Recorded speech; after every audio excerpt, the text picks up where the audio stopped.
16. Send ye the lamb to the ruler of the land from Selah to the wilderness, unto the mount of the daughter of Zion. For it shall be, that as a wandering bird cast out of the nest, so the daughters of Moab shall be at the fords of Arnon. Take counsel, execute judgment. Make thy shadow as the night in the midst of the noonday. Hide the outcasts. Bewray not him that wandereth. Let mine outcasts dwell with thee, Moab. Be thou a covert to them from the face of the spoiler, for the extortioner is at an end, the spoiler ceaseth, the oppressors are consumed out of the land. And in mercy shall the throne be established, and he shall sit upon it in truth, in the tabernacle of David, judging and seeking judgment, and hasting righteousness. We have heard of the pride of Moab. He is very proud, even of his haughtiness, and his pride, and his wrath. But his lies shall not be so. Therefore shall Moab howl for Moab, every one shall howl. For the foundations of Kirharaseth shall ye mourn.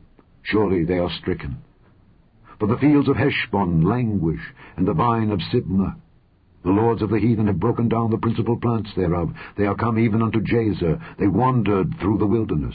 Her branches are stretched out, they are gone over the sea. Therefore I will bewail with the weeping of Jazer the vine of Sibmah.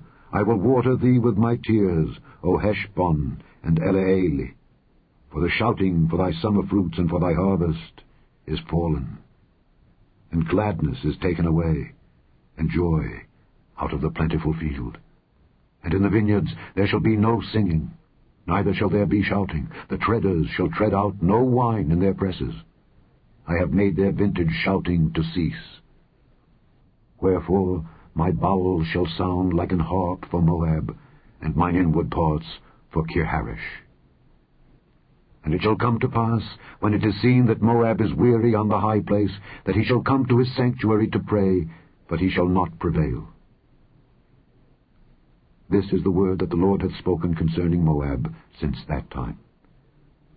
But now the Lord hath spoken, saying, Within 3 years, as the years of an hireling, and the glory of Moab shall be contemned with all that great multitude, and the remnant shall be very small and feeble. Chapter 17.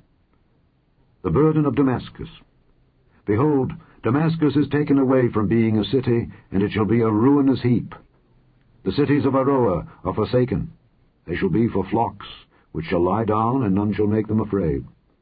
The fortress also shall cease from Ephraim, and the kingdom from Damascus, and the remnant of Syria. They shall be as the glory of the children of Israel, saith the Lord of hosts.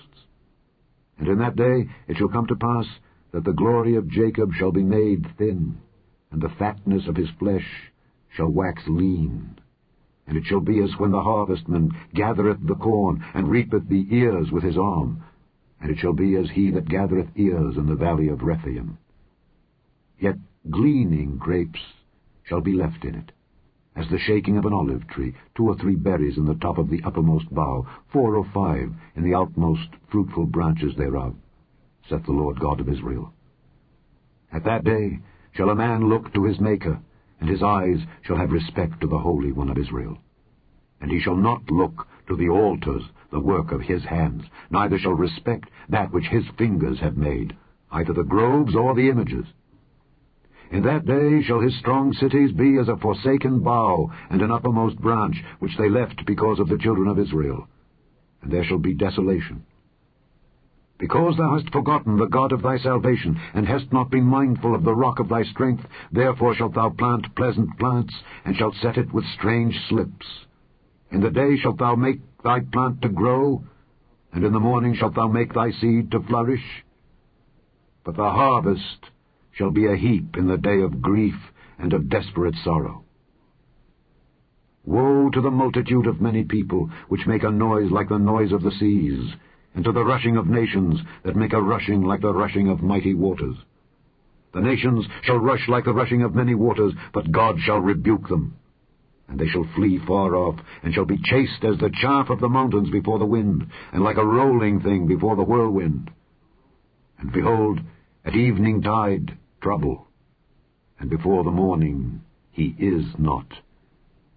This is the portion of them that spoil us, and the lot of them that rob us. Chapter 18. Woe to the land shadowing with wings, which is beyond the rivers of Ethiopia, that sendeth ambassadors by the sea, even in vessels of bulrushes upon the waters, saying, Go, ye swift messengers, to a nation scattered and peeled, to a people terrible from their beginning hitherto, a nation meted out and trodden down, whose land the rivers have spoiled. O ye inhabitants of the world, and dwellers on the earth, see ye, when he lifteth up an ensign on the mountains, and when he bloweth a trumpet, hear ye. For so the Lord said unto me, I will take my rest, and I will consider in my dwelling place like a clear heat upon herbs, and like a cloud of dew in the heat of harvest. For afore the harvest, when the bud is perfect, and the sour grape is ripening in the flower, he shall both cut off the sprigs with pruning hooks, and take away and cut down the branches. They shall be left together unto the fowls of the mountains, and to the beasts of the earth, and the fowls shall summer upon them, and all the beasts of the earth shall winter upon them.